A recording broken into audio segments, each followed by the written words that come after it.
So ఈ school going పిల్లల్లో కానీ ఎక్కడో చోట తెలియక, కాలేజ్ గోయింగ్ పిల్లల్లో కానీ ఎక్కడో చోట తెలియక ఈ గంజాయి తీసుకోవటం వల్ల వాళ్ళకి ఏదైతే బంగారు భవిష్యత్తు, వాళ్ళకి ఏదైతే బ్రైట్ ఫ్యూచర్ ఉందో దాన్ని పూర్తిగా సర్వనాశనం చేసుకొని ఒక రకమైన డార్క్నెస్లోకి వెళ్ళిపోయిన పిల్లలు మన దగ్గరికి రావటం, ఆ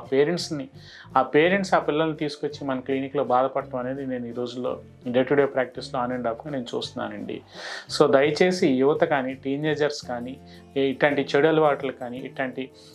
సైడ్ ఎఫెక్ట్స్ ఉండే డేంజరస్ డ్రగ్స్ కానీ ఎఫెక్ట్ అవ్వకుండా మీరు చాలా వరకు వీలైనంత వరకు మీకు ఏదైతే బ్రైట్ ఫ్యూచర్ మీ పేరెంట్స్ మీ దగ్గర నుంచి ఎక్స్పెక్ట్ చేస్తున్నారో వాటి జోలికి వెళ్లకుండా చాలా జాగ్రత్తగా ఎవ్రీ మినిట్ ప్రికాషన్గా ఉండాల్సిన అవసరం ఎంతైనా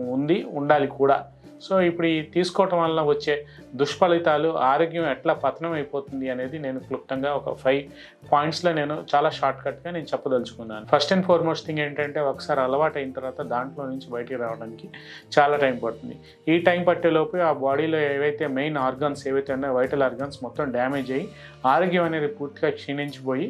ఒక రకమైన మానసిక రుగ్మతల్లోకి కన్వర్ట్ అయిపోయి డిప్రెషన్లోకి వెళ్ళిపోవటం అనేది ఈ పిల్లల్లో కానీ, అంటే టీన్స్ అనో పిల్లలనో కాదు నేను చెప్పేది, ఎవరైనా సరే అది అలవాటైన వాళ్ళకి ఇట్లాంటి ఎఫెక్ట్స్ ఉంటాయని నేను చెప్పదలుచుకున్నాను.